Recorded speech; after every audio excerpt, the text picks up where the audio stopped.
The Galactic Concord had ruled the stars for 12 million years. Their empire stretched across 4,000 worlds, and their member species numbered in the tens of thousands.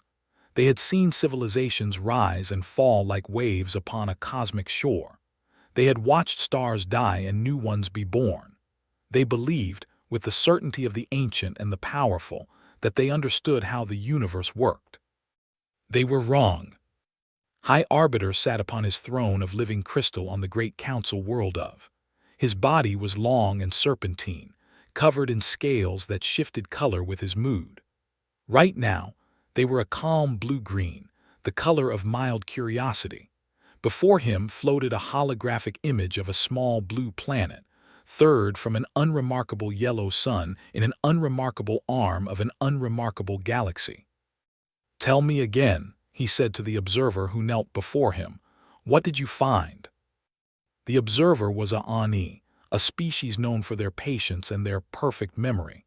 Her 4 eyes blinked in sequence as she organized her thoughts. "The planet is called Earth by its inhabitants, High Arbiter. The dominant species calls itself humanity.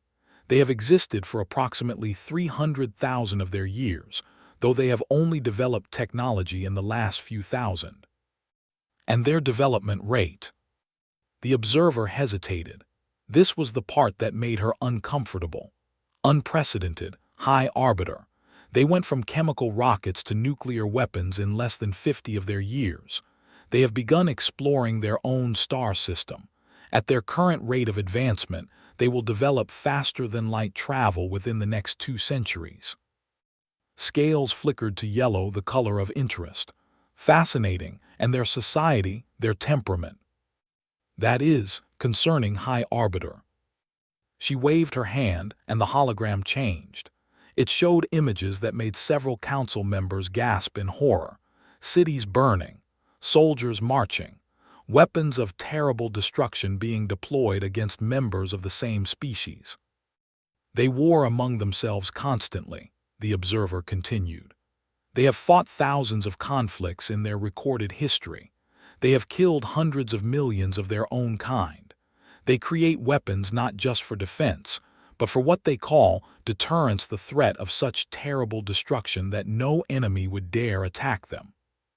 "Barbaric," whispered one of the council members, a delicate being of crystalline structure. "Indeed," agreed. "But we have seen barbaric species before. There were warriors once. So were they. We civilized them. We removed the aggression from their genes. We made them peaceful." "High Arbiter," the observer said carefully, "there is more." The hologram changed again. This time it showed humans in different contexts. Athletes pushing their bodies to breaking point. Scientists working through exhaustion. Soldiers throwing themselves on explosive devices to save their companions. Ordinary people running into burning buildings to rescue strangers. "They have a capacity for violence unlike anything in our records," the observer said, "but they also have an equally strong capacity for what they call sacrifice. They will endure pain, suffering, even death for causes they believe in. They form bonds with each other that override their survival instincts. They feel something they call love, with an intensity that our psychologists cannot fully understand." "You make them sound almost admirable," said. "I make them sound dangerous, High Arbiter.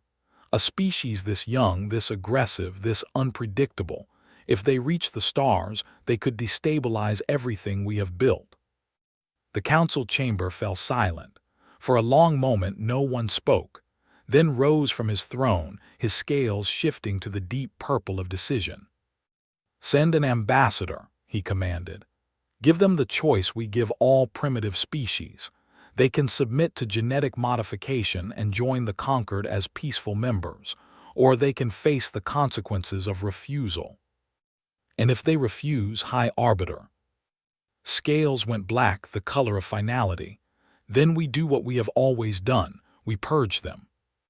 The ambassador chosen for the mission was El of the Dominion of, a species known for their diplomatic skills and their complete lack of combat ability.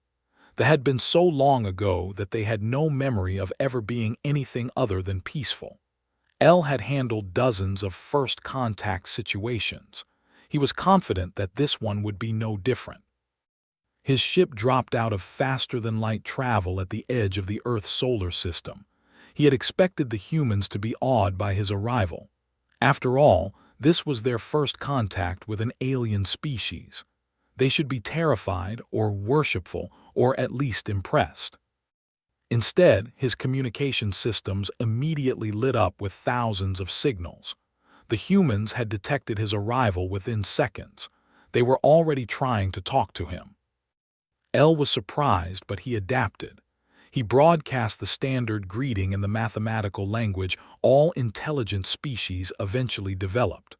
The humans responded almost immediately, not with mathematical symbols, but with actual words. They had deciphered his communication protocols in less than an hour. This was unusual. He proceeded to Earth, where he was met by a delegation of human leaders. They called their organization the United Nations, a council of representatives from their various tribal groups. L found it primitive but functional. The leader of the delegation was a woman named Secretary General.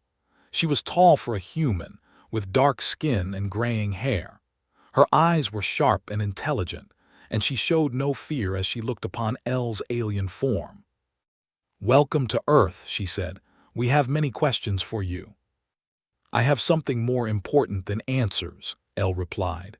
"I have an offer, one that will determine the fate of your entire species." He explained the situation as clearly as he could. The Galactic Concord ruled this region of space. They maintained peace through strict control of all member species. Aggressive tendencies were removed through genetic modification, a simple procedure that would make humanity peaceful, cooperative, and welcome members of galactic civilization. "And if we refuse?" Secretary General asked. Her voice was calm, but L noticed that several of the human guards had tensed. "Then you will be purged," L said. He did not say it cruelly. He was simply stating a fact. The Conquered has done this before. Species that cannot be civilized must be removed for the safety of all others. You have one of your months to make your decision. He expected panic. He expected desperate bargaining. He expected the humans to fall to their knees and beg for mercy. Instead, Secretary General simply nodded. "We will discuss your offer and give you our answer. In the meantime, please enjoy our hospitality." L was confused by their calmness, but he accepted their invitation. He spent the next month on Earth, observing humanity up close. What he saw disturbed him more than any intelligence report ever could. He watched humans compete in something they called the Olympics, a planetary ritual where they pushed their bodies to the absolute limit for nothing more than symbolic metal discs. He saw athletes collapse from exhaustion, only to rise again and continue. He saw losers embrace winners with genuine joy. He saw the entire species unite in celebration of physical excellence. He watched their entertainment, stories filled with violence and conflict, but also with heroism and sacrifice. Their heroes were not the strongest but the ones who refused to give up. Their villains were not monsters, but ordinary people who had lost hope. He read their history and was horrified. They had fought wars that killed millions, developed weapons that could destroy their entire planet, committed atrocities against their own kind that comprehension. But he also read about people who had stood against evil at the cost of their own lives. He read about soldiers who had died protecting strangers. He read about ordinary citizens who had hidden refugees from genocidal regimes, knowing that discovery meant death.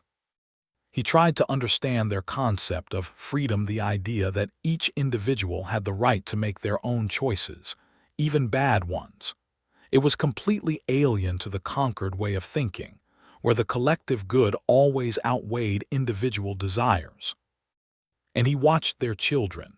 Human children were wild, uncontrolled, constantly testing boundaries. They fought and cried and laughed and loved with an intensity that L found exhausting just to observe. But he also saw how fiercely their parents protected them. He saw that humans would literally die for their offspring without a moment's hesitation.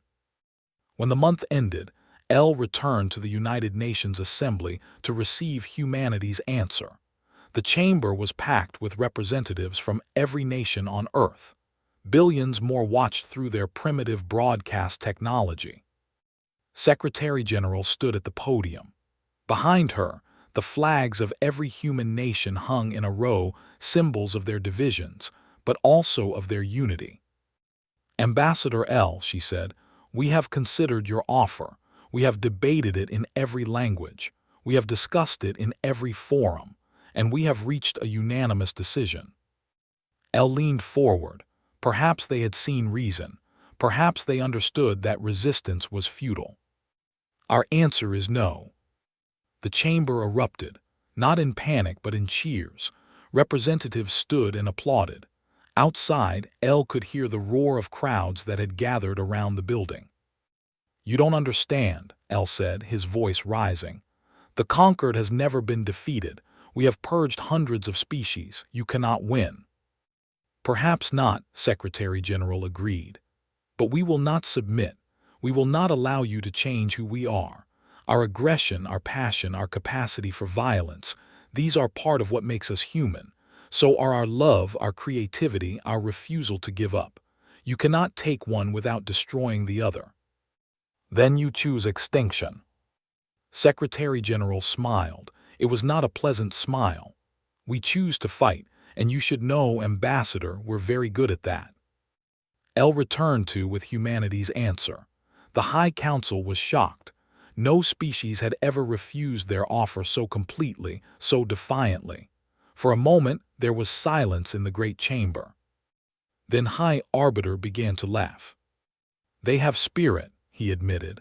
I almost admire them, but spirit will not stop the purgation fleet. Send the order. Let them serve as an example to any other species who might consider defiance. The purgation fleet was the ultimate expression of conquered power. 10,000 warships, each one carrying enough firepower to sterilize a planet. They had not been deployed in full strength for over 1,000,000 years.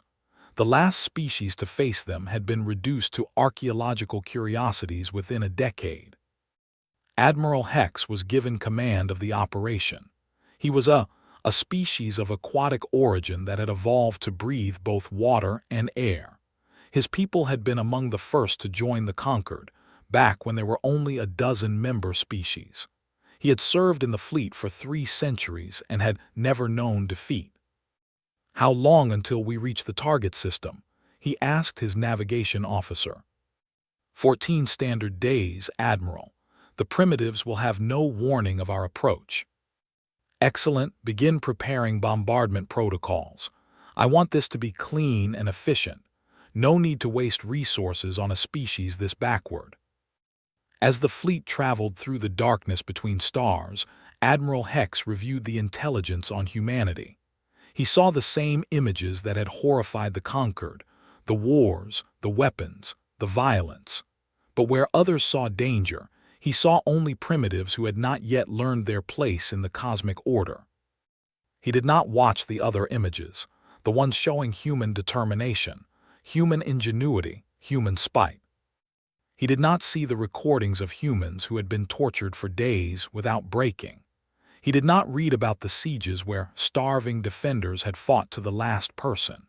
He did not learn about the soldiers who had held positions against impossible odds simply because they had been told to hold. If he had, he might have hesitated. If he had known what humanity had been doing during the month of deliberation, he might have turned his fleet around. Because while L had been observing Earth, Earth had been observing L's ship. Human scientists had worked around the clock, analyzing every signal, every emission, every piece of technology they could detect. Human hackers had probed the ambassador's communication systems, looking for weaknesses.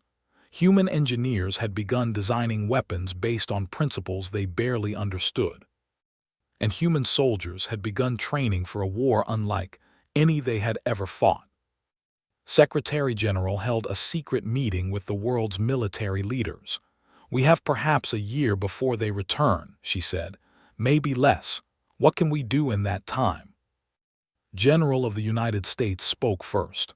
We can't match their technology. Not yet, but we can prepare. We can hide.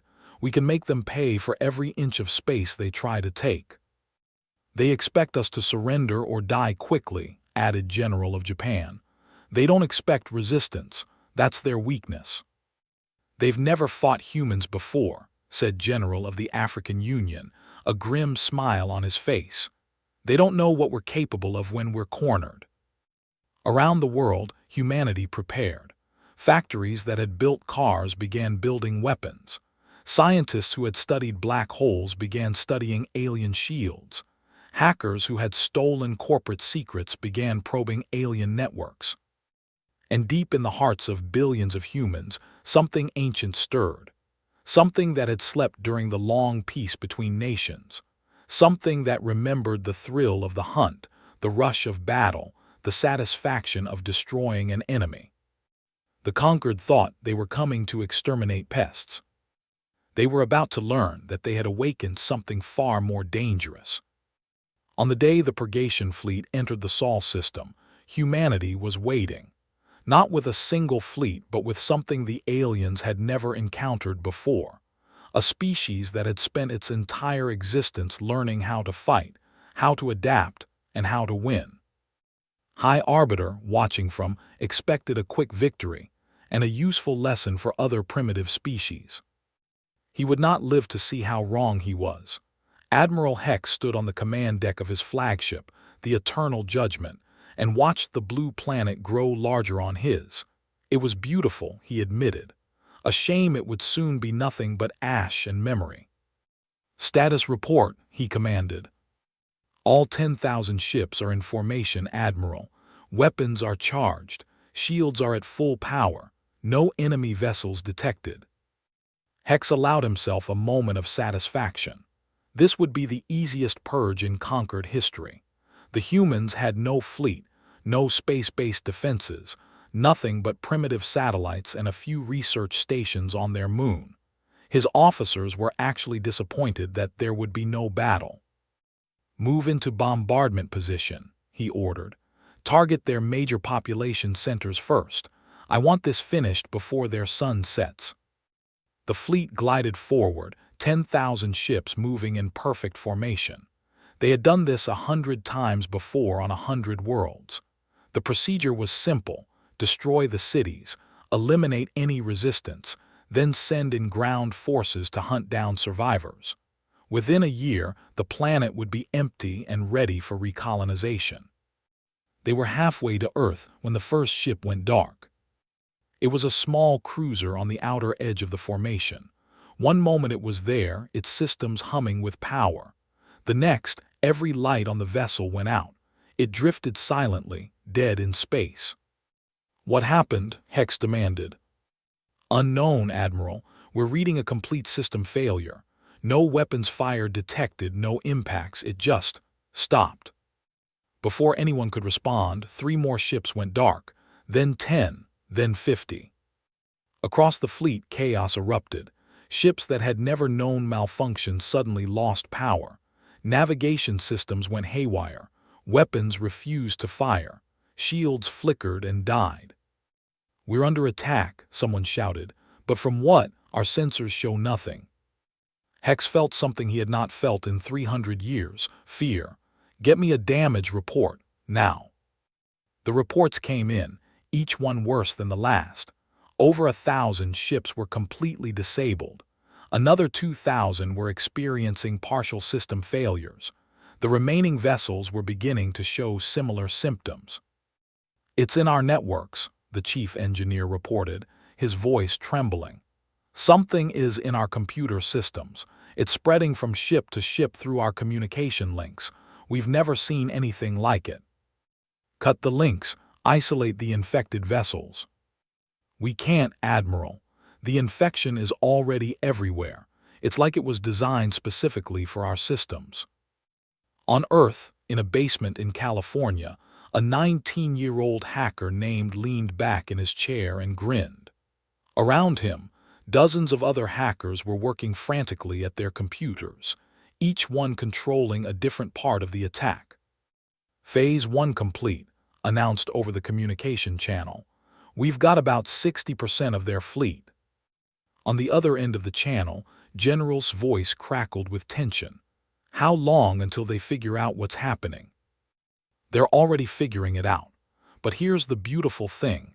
They can't fix it without shutting down their entire network, and if they do that, they lose coordination. Either way, we win. It had taken humanity 6 months to crack the aliens' computer systems. The ambassador's ship had been of information, broadcasting constantly to its home world. Human hackers had captured every signal, analyzed every protocol, and found something that made them laugh out loud. The Conquered's technology was old, ancient, in fact. Their computer systems had been designed millions of years ago and had never been updated. They had never needed updates. No one had ever tried to hack them before. But humans had been hacking each other for centuries. They had developed viruses, worms, Trojan horses, and 1,000 other digital weapons. And now, for the first time, they had an enemy who had never even conceived of such attacks. The virus and his team had created was a masterpiece. It spread through the alien network like a disease, hiding in system files, corrupting navigation data, shutting down weapons, and opening shield generators to feedback loops. Best of all, it was designed to look like a system malfunction, not an attack. The aliens were wasting precious time trying to find a technical problem that didn't exist. Admiral Hex finally realized the truth when a message appeared on every screen in his crippled fleet. It was in the human language called English, but his translation system still worked well enough to read it. "Welcome to Earth," the message said. "You should have STAYED home." Then the real attack began. From the asteroid belt, from behind the moon, from hidden positions throughout the solar system, human ships emerged. They were ugly things, mining vessels and cargo haulers hastily converted into warships. They had no shields, primitive sensors, and crews that had never fought in space before. But they had weapons. The first round struck the eternal judgment before anyone even knew it was coming.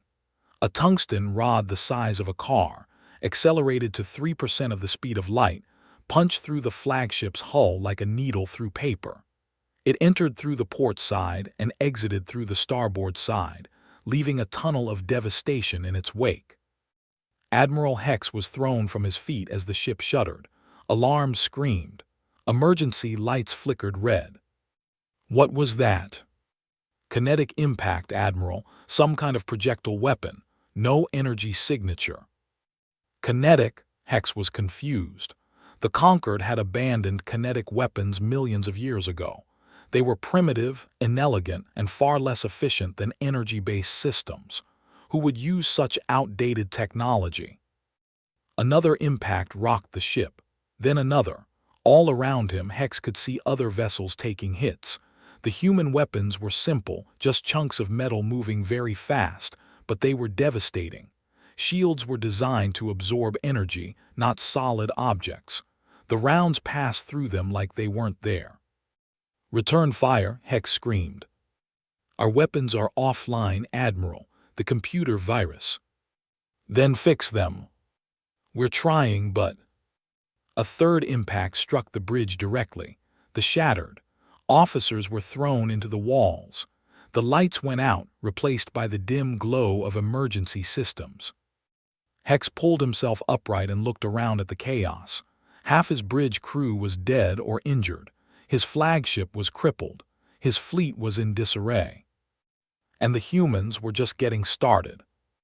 Captain Maria Santos commanded the converted mining ship Hope's Fury. It was a terrible name for a warship, but no one had thought to change it. Right now, she didn't care about the name. She cared about the 3 alien cruisers bearing down on her position. "How many shots do we have left?" she asked her weapons officer.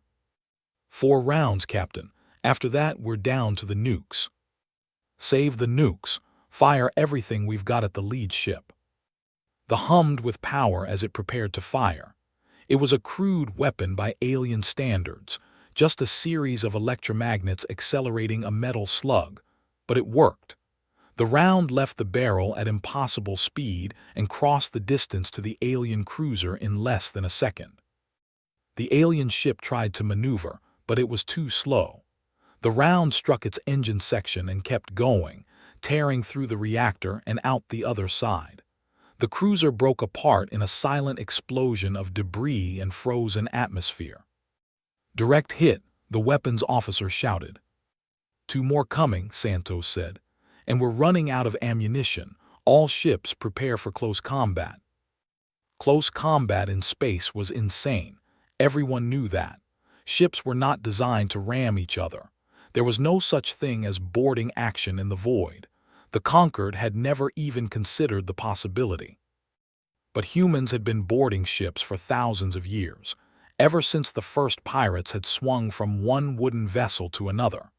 And when they realized they couldn't build enough weapons to defeat the alien fleet conventionally, they had asked a simple question: what if we just take their weapons instead? The Hope's fury accelerated toward the nearest alien ship. Its crew had trained for this moment in simulators, in underwater tanks, in zero-gravity chambers. They had practiced until the procedures were automatic, until they could do it in their sleep. The two ships collided with a grinding crash. Magnetic clamps locked them together. Cutting torches began burning through the alien hull. Inside the alien cruiser, the crew panicked. Nothing in their training had prepared them for this. They were a peaceful species, their aggression bred out centuries ago. They had never learned to fight hand-to-hand. The humans had never stopped. The boarding party was led by Sergeant, a former Special Forces operator who had spent 20 years training for wars that never came. Now, finally, he had a war worth fighting.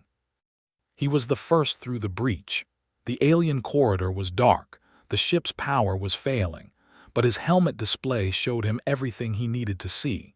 Two aliens ahead, both unarmed, both frozen with terror. "Down on the ground," he shouted, "now." They didn't understand his words, but they understood his tone. They dropped to the floor, trembling. "Secure them," ordered his team. "We're not here to kill, we're here to take this ship." It took 15 minutes to capture the cruiser. Most of the alien crew surrendered without resistance. They had simply never encountered violence directed at them personally before. Their entire species had lived in peace for so long that they had forgotten what fear felt like. Now they were learning. By the time the first phase of the battle ended, humanity had lost over 100 ships and thousands of lives. But the alien fleet had lost more than 3,000 vessels, destroyed, disabled, or captured. The Purgation fleet, which had never known defeat, was reeling. Admiral Hex managed to restore partial power to his flagship. He surveyed the devastation and felt his heart sink. More than a third of his fleet was gone. Another third was badly damaged. The humans were regrouping for another attack. He had to report to the High Arbiter. The communication was patchy, but he managed to establish a connection. "High Arbiter," he said, his voice hollow, "we have encountered unexpected resistance." His face appeared on screen, his scales flickering with anger. "Resistance? From primitives? Explain yourself, Admiral." "They attacked our computer systems. They used weapons we didn't anticipate. They boarded our ships and captured them. High Arbiter, they fight like nothing I have ever seen." "They are primitives. You have 10,000 ships." "I had 10,000 ships. I now have fewer than 6,000, and the humans are adapting faster than we can respond. Every tactic we use, they counter. Every weapon we deploy, they find a way around. They are learning, High Arbiter. They are learning how to destroy us." Was silent for a long moment. When he spoke, his voice was cold. "Retreat. Regroup beyond their system. We will send reinforcements. We will return with 20,000 ships if necessary. But this species must be eliminated." As the battered fleet, the humans did not celebrate. They knew this was just the beginning. They had won the first battle, but the war had barely started. Secretary General addressed the world from the United Nations. Behind her, the sky was filled with the debris of battle, burning streaks of light as destroyed ships fell into the atmosphere. "Today we proved something," she said. "We proved that humanity will not go quietly into the night. We proved that we will fight for our existence with everything we have. The aliens will return. They will bring more ships, more weapons, more force, and we will be ready for them." In homes and shelters around the world, humans watched her speech. They had lost friends, family, loved ones, but they had also gained something precious: hope. "They think we are primitives," continued. "They think we are weak. They think we will surrender when faced with superior force. They are wrong. We are humans. We do not surrender. We do not give up. We fight until we can't fight anymore, and then we find a way to fight some more." She paused, and her eyes seemed to look directly at every person watching. They came here expecting to find a species ready for extinction. Instead, they found warriors. They found survivors. They found us. And I promise you this, they will regret the day they declared war on humanity. Far away, on the crippled Eternal Judgment, Admiral Hex reviewed the recordings of the battle. He watched humans sacrifice themselves to protect their comrades. He watched them charge into certain death without hesitation. He watched them refuse to retreat even when defeat was inevitable. He had studied warfare for 3 centuries. He had fought dozens of species. He had never seen anything like this. For the first time in his long career, he began to wonder if the conquered had made a terrible mistake. His last transmission before leaving the Sol system was a simple report. They fight like they have nothing to lose, because to them, losing is not an option. The message reached the High Council on. It was filed away, dismissed as the excuse of a failed commander. The conquered was too old, too powerful, too certain of their supremacy to take it seriously. They would learn soon enough. Humanity had tasted victory, and they wanted more. The news of the Purgation Fleet's defeat spread through the galactic conquered like fire through dry grass. At first, no one believed it. The fleet had never been defeated. It was simply not possible. Then the evidence arrived. Images of burning ships, recordings of human attacks, testimonies from traumatized survivors. The truth could no longer be. A primitive species from an insignificant world had defeated the greatest military force in the galaxy. The High Council met in emergency session. Species that had not spoken to each other in centuries sent representatives. Ancient rivalries were forgotten in the face of this unprecedented crisis. Everyone wanted answers. "How?" demanded High Arbiter, his scales now a permanent shade of angry red. "How did this happen?" The answer came from an unexpected source. A small, hunched figure stepped forward from the crowd of advisors. Her name was Doctor, who had spent her entire life studying alien species. She was very old and very wise, and she was very, very afraid. "I have studied the humans," she said. "I have analyzed their biology, their psychology, their history, and I must tell you, honored council, that we have made a terrible error." "Explain," commanded. Doctor activated a holographic display. An image of a human appeared, naked, vulnerable, almost laughable compared to the powerful forms of most conquered species. "At first glance, humans appear weak," she said. "They have no natural weapons, no claws, no fangs, no venom. Their skin offers no protection. They cannot see in the dark. They cannot hear frequencies outside a narrow range. They are slow compared to many predators and weak compared to many prey animals." "Then how did they defeat us?" someone asked. "Because everything I just said is irrelevant." Doctor changed the image. Now it showed a human brain, highlighted to show its incredible complexity. "The human brain is the most advanced biological computer we have ever encountered. It processes information faster than any other known organic structure. It is capable of creativity, imagination, and abstract thought on a level that most species never achieve. "We have intelligent species in the conquered," pointed out. "Intelligence alone does not win wars." "No," Doctor agreed, "but humans combine their intelligence with something else, something unique." She changed the image again. This time it showed a human skeleton. Humans are what their scientists call persistence predators.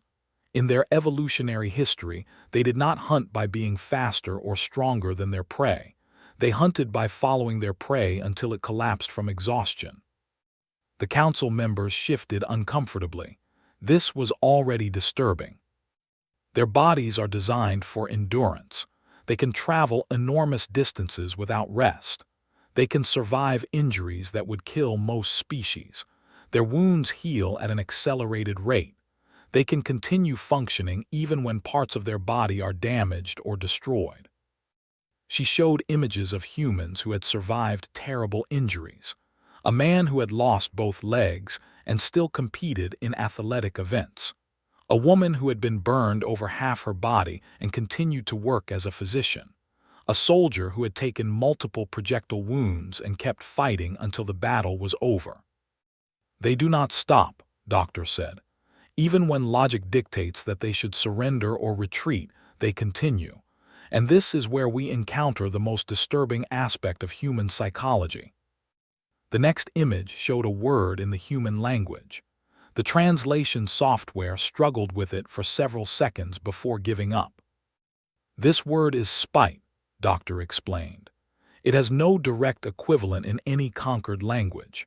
The closest translation would be a desire to harm or defeat an enemy even at great cost to oneself, motivated purely by the satisfaction of seeing that enemy suffer." Silence fell over the council chamber. "Humans will destroy themselves to destroy their enemies," Doctor continued.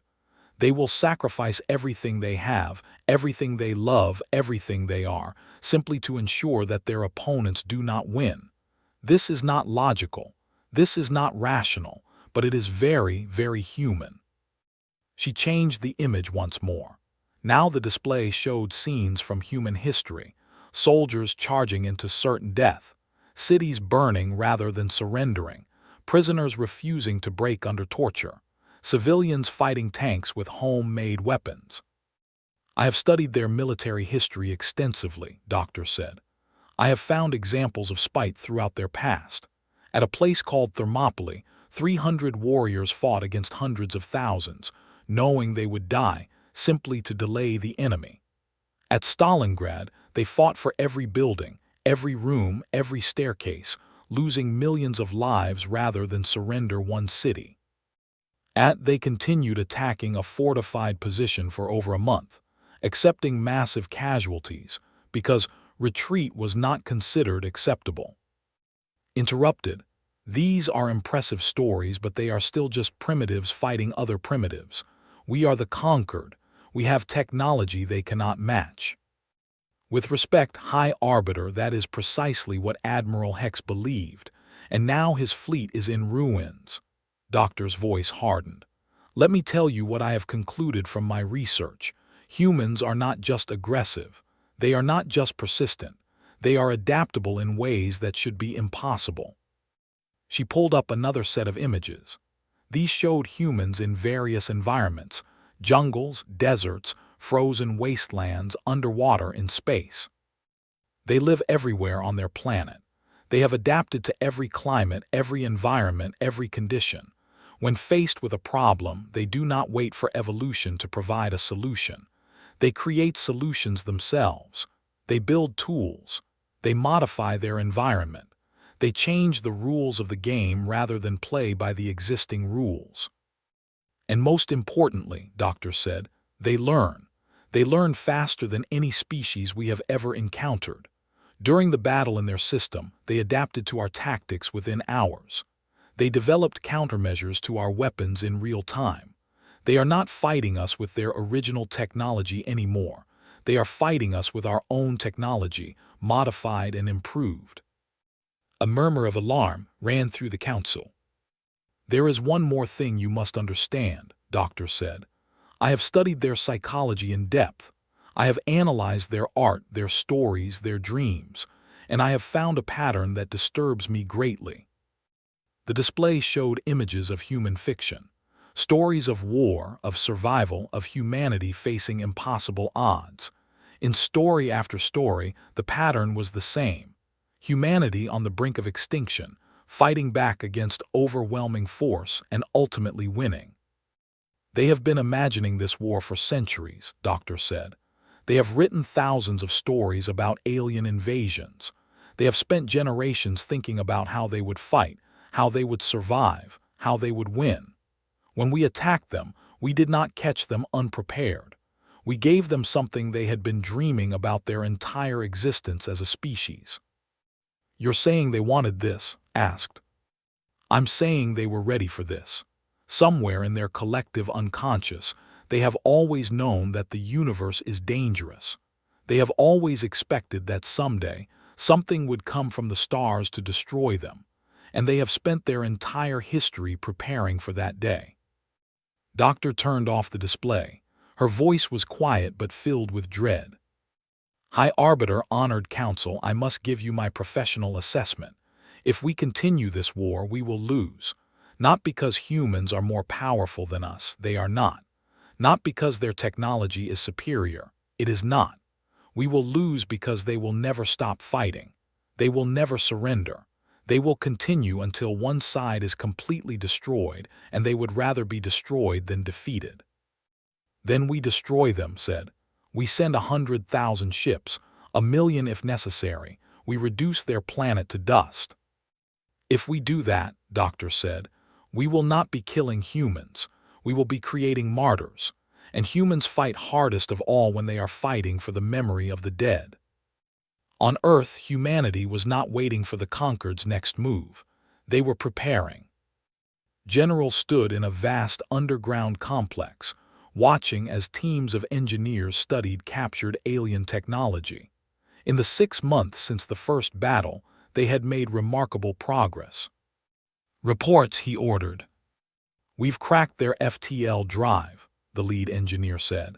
It's actually simpler than we expected. The math is complex, but the basic principles are similar to theories we've been developing for decades. Give us another 6 months and we'll have our own working faster than light engines. What about weapons? Their energy weapons are impressive, but they rely too heavily on their shield technology. Since their shields don't work against kinetic weapons, we're focusing on improving our and developing missiles that can penetrate their hull materials. General nodded, and the prisoners. In a separate section of the complex, captured aliens were being held. They were treated well. Humanity had not forgotten its principles even in war, but they were also being studied, questioned, and evaluated. Most of the prisoners were terrified. They had never experienced violence before, and the shock of capture had left them traumatized. But a few had begun to talk, and what they revealed was invaluable. The conquered is not as unified as they want us to believe, an intelligence officer reported. There are thousands of species in their empire, but most of them didn't join willingly. They were conquered, forced to give up their aggressive traits. Many of them still remember what it was like to be free. You're saying there might be potential allies out there. I'm saying that if we can reach them, if we can show them that the conquered can be defeated, we might spark something. Rebellion, revolution, at the very least chaos. General smiled. So we don't just need to defend ourselves, we need to go on the offensive. The plan that emerged was audacious. Humanity would not wait for the next attack. They would build a fleet, travel to alien space, and take the fight to the enemy, but not as conquerors, as liberators. We're going to show the galaxy that there's another way, Secretary General declared. The conquered rules through fear. We will offer something they've forgotten, hope. Across the world, humanity mobilized. Factories that had built consumer goods now built warships. Scientists who had studied peaceful applications of technology now designed weapons. And ordinary people, people who had never considered themselves warriors, volunteered to fight. The recruitment centers were overwhelmed. Young people and old from every nation and every background wanted to serve. They knew the risks. They knew that many of them would not return. They volunteered anyway. When asked why, their answers varied. Some wanted revenge for friends lost in the first battle. Some wanted to protect their families. Some simply believed that what humanity was doing was right. But one answer was more common than any other, because someone has to. It was the same answer gave when she signed up. She was 32 years old, a school teacher from Ayers. She had never held a weapon in her life. She had students she loved, parents who depended on her, a life that was comfortable and happy. But when the aliens came, she had watched her city burn. She had seen her students' faces, terrified and confused. She had decided then that she would do whatever it took to make sure they never felt that fear again. "I'm not a soldier," she told the recruitment officer. "I'm just a teacher." The officer smiled. "That's what most of us are, ma'am. Teachers, doctors, farmers, engineers. We're learning to be soldiers because we have to. That's what humans do. We learn." Thought about that for a long time. She thought about her ancestors who had crossed oceans in wooden ships. She thought about the explorers who had mapped unknown continents. She thought about the scientists who had split the atom and reached for the stars. Humanity had always done impossible things. This would just be one more. Doctor had been right about one thing. Humans had been preparing for this war their entire lives. Every story about fighting monsters, every dream about exploring space, every fantasy about heroic battles, all of it had been practice. Humanity had been training itself, without even knowing it, for the moment when it would need to defend its existence. And now that moment had come. In the Concord's council chambers, the debates continued. Some argued for overwhelming force. Some argued for negotiation. Some argued for simply containing humanity in their own system and waiting for them to destroy themselves. But none of them truly understood what they were facing. They thought humanity was just another species, another obstacle to be overcome, another problem to be solved. They could not comprehend a species that would fight to the last individual, that would sacrifice everything for abstract concepts like freedom and honor, that would choose death over submission. They could not comprehend spite. As the Concord debated, humanity built. Ships took shape in orbital factories. Soldiers trained in simulations and in the harsh environments of Mars and the asteroids. Scientists worked around the clock to understand and improve alien technology. And somewhere in a small room in a large building, a historian named Thomas Wright worked on a project of his own. He was compiling a record of everything humanity had ever done, every war, every discovery, every act of courage and sacrifice. He called it the human story. "If we lose," he told a colleague, "I want there to be a record. I want the universe to know who we were, what we believed, what we were willing to die for." His colleague looked at the mountain of data he had assembled. "And if we win?" Wright smiled. "Then this will be chapter 1, and we'll have a whole universe of chapters still to write." Outside the window, the first of humanity's new warships lifted off, its engines blazing with technology that had been impossible just a year ago. It was called the Unity, and it carried 3,000 volunteers toward an uncertain destiny. Humanity was going to war, not because they wanted to, not because they loved violence, but because they had learned in their long and bloody history that some things were worth fighting for. And freedom was worth everything. The first human fleet to leave the solar system consisted of 200 ships. It was a tiny force compared to the armadas of the Concord, but it represented something unprecedented. Humanity was no longer waiting to be attacked. They were bringing the war to the enemy. Admiral Way stood on the bridge of the flagship Resolution and watched the stars blur as the ship entered faster-than-light travel. She was 63 years old, a veteran of conflicts on 3 continents, and she had never imagined she would command a space fleet. But life had stopped being predictable the day the aliens arrived. "First jump complete," her navigator reported. "All ships accounted for. We are now in alien-controlled space." Wei nodded. "Send the message." The message was simple. It was broadcast on every frequency, in every language the humans had learned from captured aliens, repeated endlessly as the fleet moved deeper into conquered territory. "We are humans. We come not as conquerors but as liberators. If you have been oppressed by the conquered, if you remember what it meant to be free, we offer you a choice.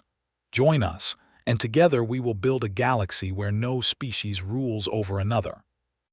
On the conquered of, High Arbiter received reports of the human incursion with disbelief. They were supposed to be defending there, waiting in fear for the next attack. Instead, they were advancing.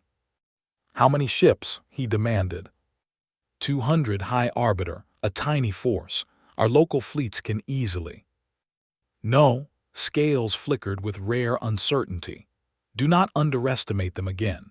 Send 1,000 ships to intercept them, and increase patrols around all member worlds. If the humans are broadcasting that message, they are hopping for rebellion." "Surely no species would be foolish enough to rebel," his advisor said. "They have been suppressed for," corrected. "There is a difference, and the humans seem very good at finding differences." The first world the humans reached was called Prime. It was the same species as Doctor. They had been among the earliest conquests of the conquered, so long ago that few remembered their species had ever been anything but peaceful. But some remembered. When the human fleet arrived, they were met not by warships but by a delegation of elders. The eldest among them was ancient, her scales faded to gray, her eyes dim with age, but her voice was strong. "I am El," she said. "I have waited my entire life for this moment. My grandmother told me stories of the before time when our people were warriors. She said that someday someone would come to remind us who we were. Are you that someone?" Admiral Wei looked at the old alien and saw something familiar in her eyes. It was the same look she had seen in freedom fighters throughout human history, the desperate hope of the oppressed. "We are humans," she said. "We have come to offer you a choice. You can remain part of the conquered, or you can remember what it means to be free." Elle turned to her people. Thousands had gathered to watch the meeting, their faces uncertain, afraid. For a long moment no one spoke. Then Elle raised her hand and made a gesture. It was ancient, forbidden, almost forgotten, the old sign of defiance from the days before pacification. "We remember," she said. "Teach us to fight again." The rebellion spread faster than anyone had predicted. On world after world, species that had been suppressed heard the human message and responded. Some sent ships to join the fleet. Some provided resources and intelligence. Some simply stopped cooperating with conquered authorities. The humans fought wherever they went, not for conquest but for liberation. They attacked conquered installations and military bases. They freed prisoners. They protected civilian populations, and everywhere they went they left behind the same message: you are not alone. The conquered responded with increasing brutality. Rebellious worlds were blockaded. Suspected sympathizers were arrested. The High Council authorized measures that had not been used in millions of years. But every act of oppression only strengthened the resistance. Every execution created more martyrs. Every destroyed city only convinced more species that the conquered had to be stopped. On the human side, casualties mounted. The war was not easy. Human ships were destroyed. Human soldiers died on alien worlds far from home. Families received messages that began with the terrible words, "We regret to inform you." But for every human who fell, 10 more volunteered to take their place. The recruitment centers back on Earth could not process volunteers fast enough. Humanity had found a cause worth dying for, and they embraced it with all the passion their species was capable of.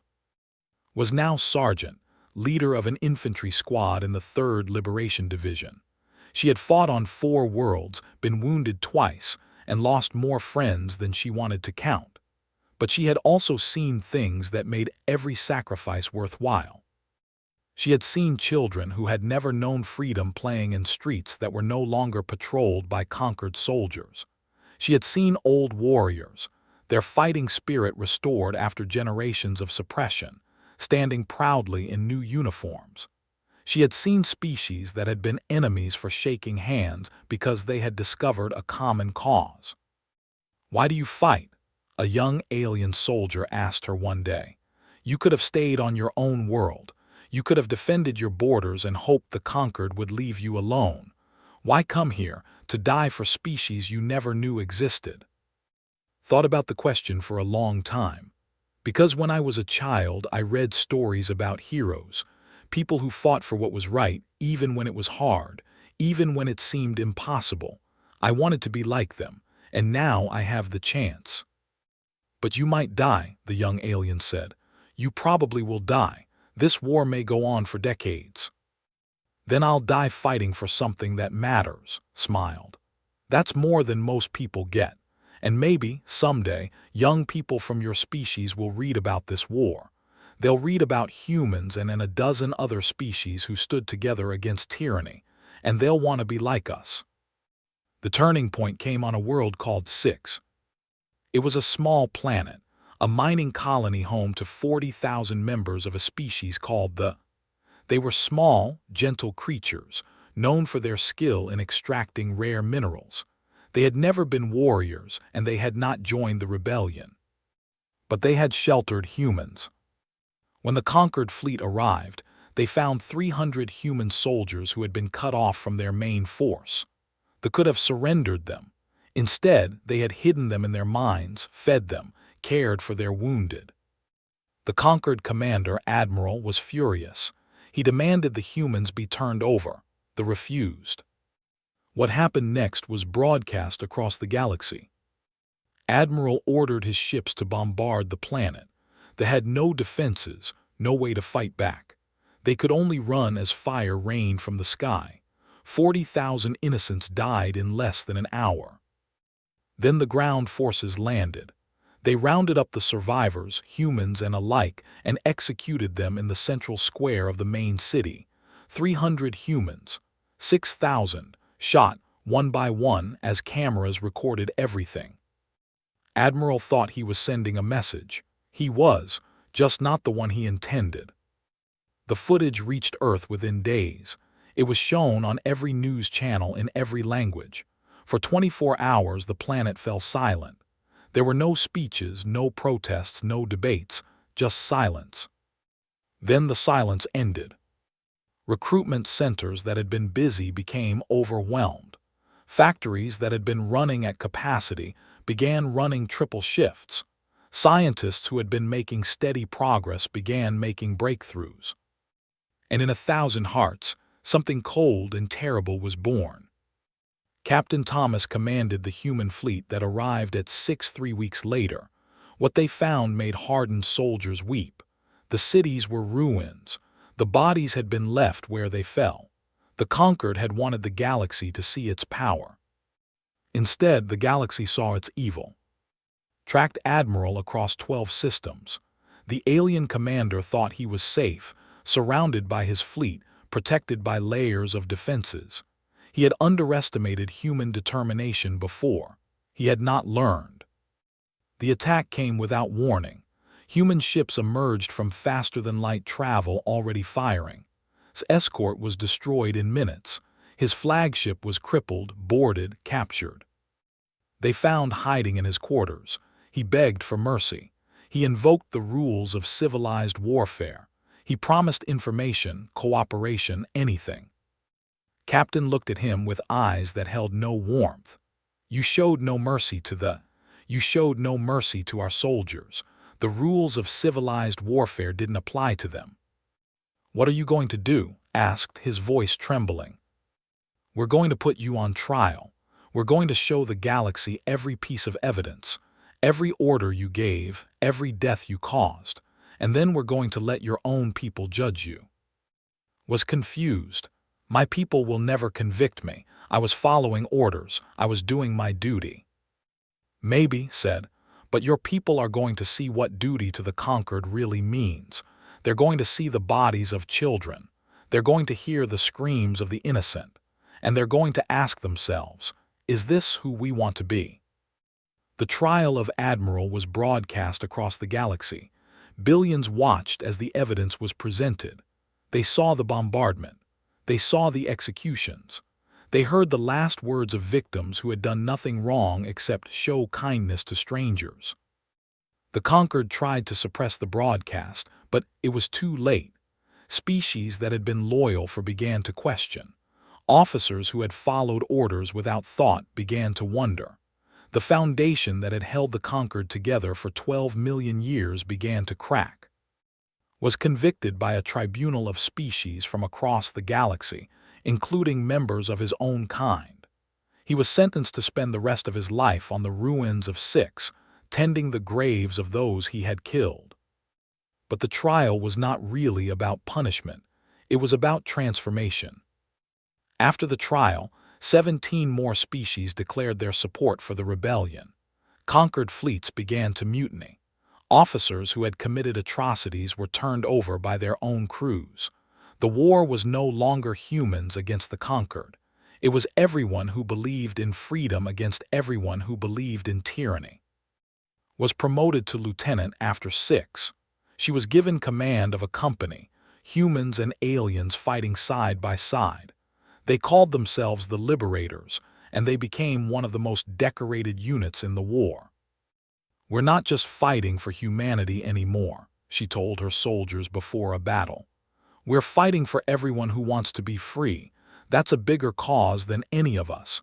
It's bigger than any species, and it's worth everything we have to give.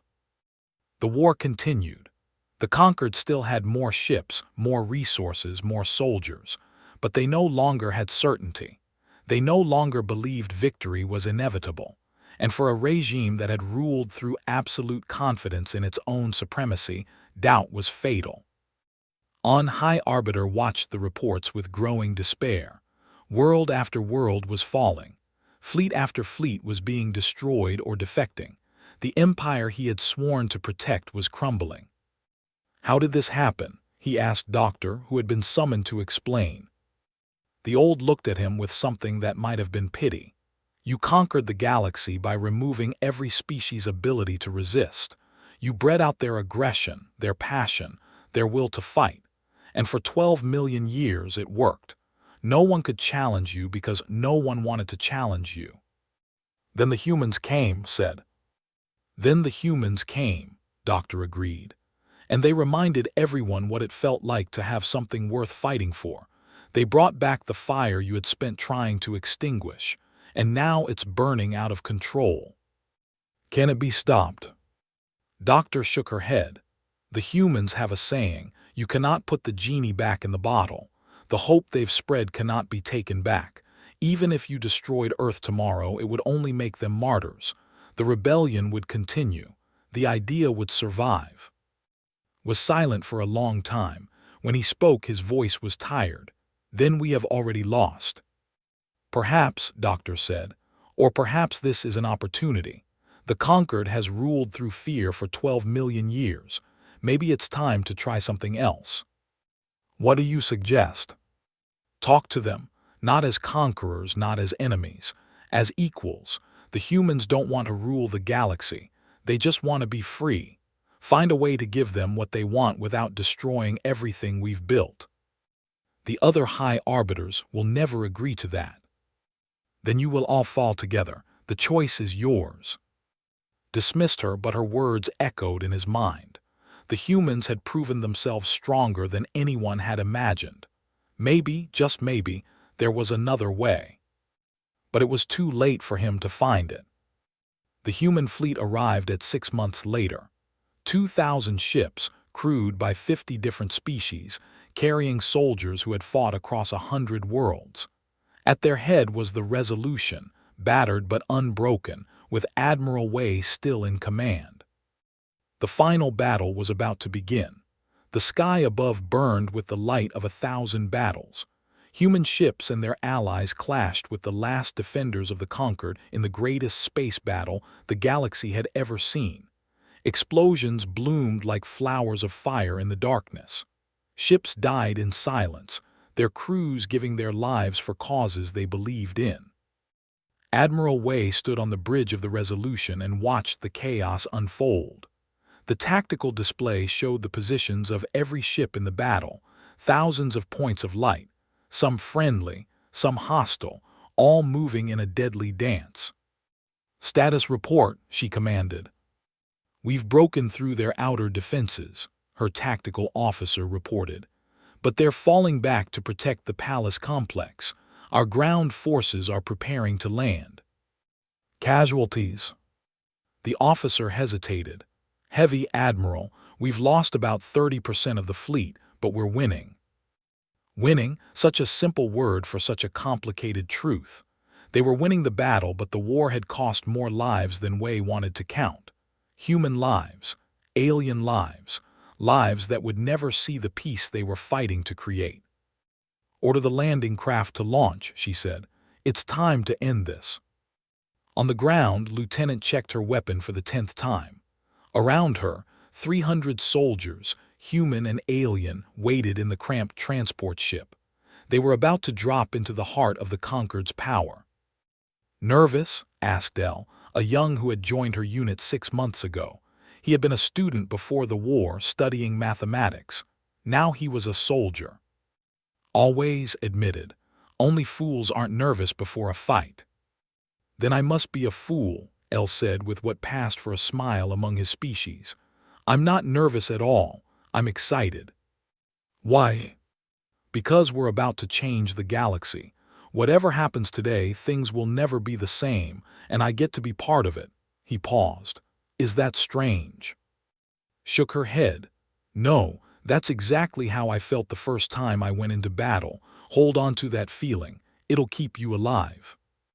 The transport shuddered as it entered the atmosphere. Warning lights flashed. The pilot's voice crackled over the intercom. 30 seconds to landing. Expect resistance." Stood and addressed her soldiers. "You know why we're here. The Conquered's leaders are in that palace. If we take them, the war ends. If we fail, it goes on. So we're not going to fail." A chorus of agreement answered her. Growls and clicks and human words all mixed together. A symphony of defiance. "For freedom," said. "For freedom," they shouted back. The transport hit the ground hard. The doors flew open. Was the first one out, her boots hitting the polished stone of a plaza. Ahead of her, the palace rose like a mountain of crystal and light, beautiful and terrible. And between her and the palace, 1,000 conquered soldiers waited. The battle was brutal. The Conquered's final defenders were the most elite troops in the galaxy, soldiers who had been kept as weapons for exactly this kind of emergency. They were fast, strong, and utterly loyal. But they had never fought humans. This unit pushed forward through streets that ran with blood. They took cover behind fallen statues and burned out vehicles. They fought through buildings and over bridges. Every meter was paid for in lives. El fell halfway to the palace, cut down by an energy blast that took him before he even knew it was coming. Saw him fall and felt something cold settle in her chest. Not grief. There was no time for grief, just determination. She kept fighting. By the time they reached the palace gates, her unit was down to 100 soldiers. The gates were massive, designed to withstand any assault. Behind them, the surviving high arbiters waited, certain that the humans would never break through. They were wrong. Called in an orbital strike. A single kinetic round, precisely targeted, turned the gates into dust. The explosion threw her to the ground, but she was up again in seconds, leading the charge through the breach. Inside the palace, the fighting was close and vicious. The corridors were too narrow for military tactics. It was just chaos, violence, survival. Lost count of how many enemies she killed. She stopped thinking about anything except the next moment, the next shot, the next step forward. and then they reached the throne room. High Arbiter sat upon his crystal throne, surrounded by the last of his guards. His scales were gray now, the color of defeat. He watched the humans enter and knew that his empire was finished. Admiral Wei sends her regards, said. She suggests you surrender. Laughed bitterly. Surrender? After 12 million years, after everything we built. He gestured at the windows where the burning sky still flickered with distant explosions. This is what you have brought us: chaos, destruction, the end of order. We brought you freedom, replied. What you do with it is up to you. Before could respond, an alarm began to wail. The lights flickered. A new voice spoke through the palace's communication system, a voice that made scales turn white with terror. Omega Protocol activated. Planet killer weapon armed. Detonation in 30 minutes. S blood ran cold. What is that? S voice was hollow. The final option. If the conquered fell, we were never to let our enemies inherit what we built. The weapon will destroy this world and everything in orbit. Your fleet, your soldiers, your victory. Where is it? How do we stop it? You can't. It's automated. Once activated, nothing can prevent. Grabbed him by the throat. Where? The central tower, but it's shielded. You'll never. She threw him aside and was already running. Her remaining soldiers followed without question. They knew, as she did, that they had less than 30 minutes to save everyone they cared about. The central tower was the highest point of the palace, a spire of crystal that glowed with inner light. Led her team up staircases and through corridors, fighting past defenders who threw themselves in her path with desperate fury. They reached the tower's base with 12 minutes left. The entrance was sealed with a shield that resisted every weapon they tried. Energy blasts, explosives, even the cutting torches designed for breaching alien hulls. Nothing worked. We need more time, someone said. We don't have more time, replied. She studied the shield, looking for any weakness. There had to be a way. There was always a way. Then she saw it. The shield generator was visible through the translucent crystal walls. It was on the other side of the barrier, impossible to reach from where they stood. But the crystal itself was not shielded. It was just very, very strong. Looked at her remaining soldiers. There were 23 of them. Humans and species whose names she had never learned. They had followed her through hell. I need a volunteer, she said. Someone to fire every weapon we have at that wall simultaneously. The combined heat might weaken the crystal enough for one person to break through. And then what? A soldier asked. Then that person destroys the generator. The shield falls. We stop the weapon. The person who breaks through will be killed. The heat alone. I know, met each of their eyes in turn. That's why I'm asking for a volunteer. 23 hands went up. Felt tears she didn't know she had left. Okay, she whispered. Okay, then it's my turn. I'm the ranking officer. This is my call. Lieutenant. No arguments. She handed her weapon to the nearest soldier. Make sure this gets back to my family, and make sure the galaxy knows what happened here. She walked to the wall. Behind her, her soldiers lined up their weapons. The heat would be incredible. She would have seconds at most to break through and reach the generator. For freedom, she said. For freedom, they answered. The weapons fired. The wall turned white with heat. Felt her skin blister as she threw herself at the weakening crystal. It cracked. It shattered. She fell through into the generator room, rolling across the floor, her uniform smoking, her left arm hanging useless where flying debris had shattered the bone. The generator hummed in front of her. 5 minutes left on the countdown. She crawled forward. Every movement was agony. Her vision was blurring. She couldn't feel her legs anymore. But she could see the generator's power core, exposed and vulnerable. She reached it. She pulled out the only weapon she had left, a small knife she kept in her boot, a gift from a student years ago when she was just a teacher. With her last strength, she drove it into the power core. The explosion threw her across the room. The lights died. The countdown stopped. In orbit, the shield surrounding the planet flickered and vanished. Admiral Wei, who had been preparing to order a desperate evacuation, stared at her tactical display in disbelief. "The weapon's offline," her officer reported. "Someone did it. Someone stopped it." Wei closed her eyes. "Find them. Find whoever did this." They found in the ruins of the generator room. She was barely alive, her body broken in a dozen places.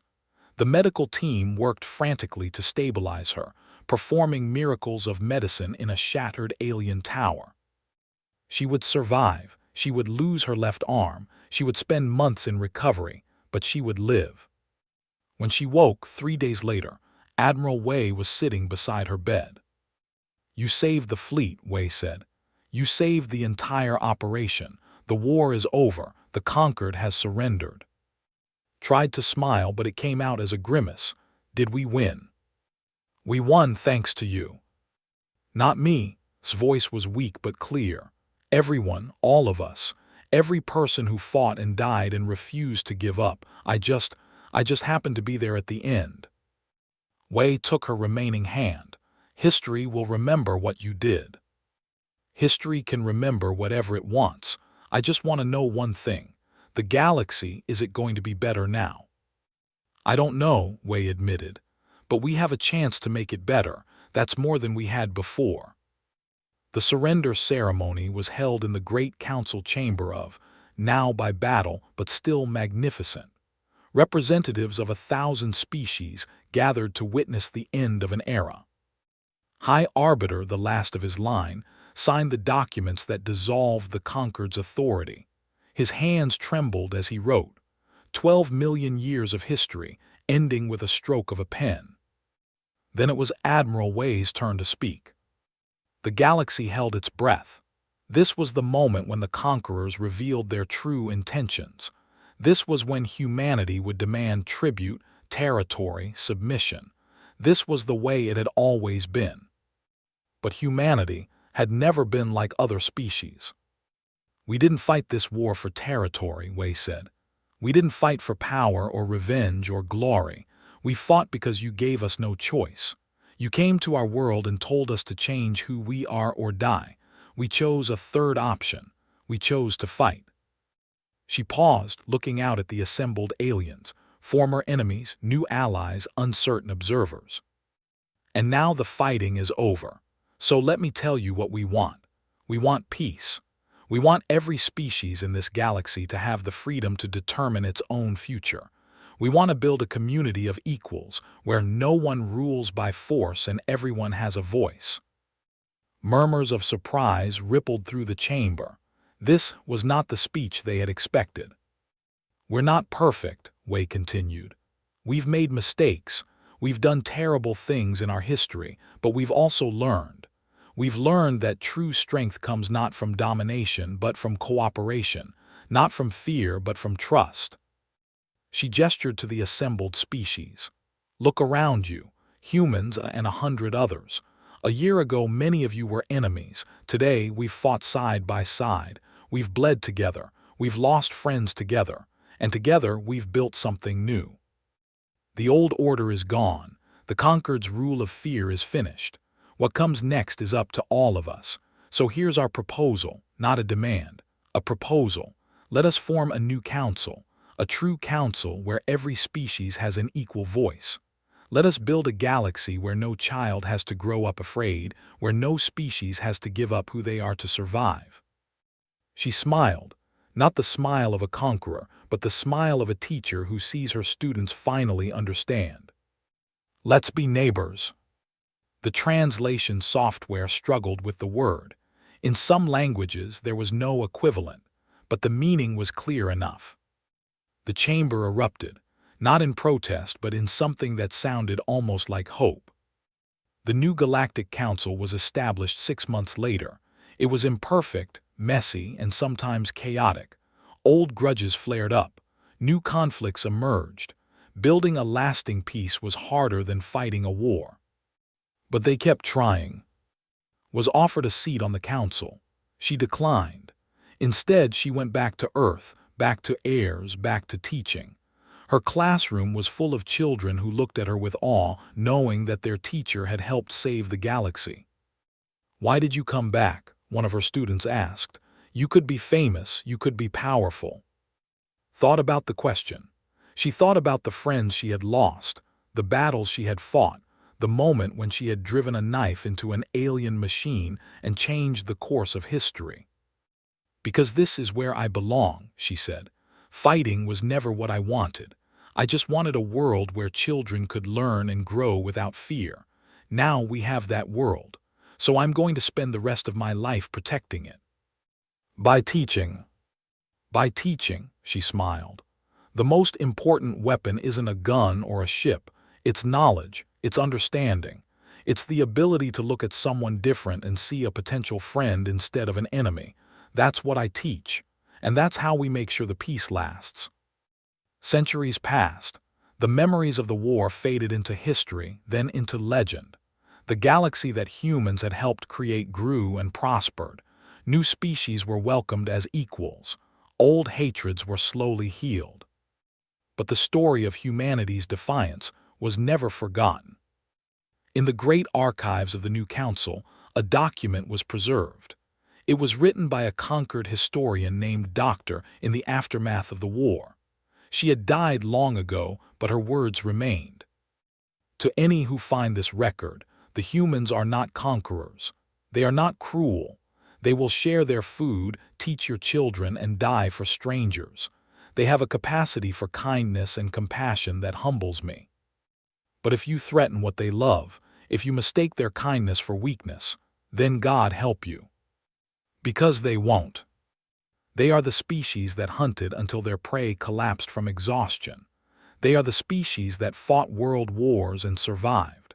They are the species that looked at the stars and refused to believe they were alone. They are humans, and they are the best friends you could ever have and the worst enemies you could ever make. Treat them with respect, learn from them, work beside them, and never ever forget what they are capable of." The galaxy learned this lesson once. Let us hope it never has to learn it again. On Earth, in a small cemetery in Ayers, an old woman lay at rest. Her gravestone was simple, bearing only her name and 2 dates.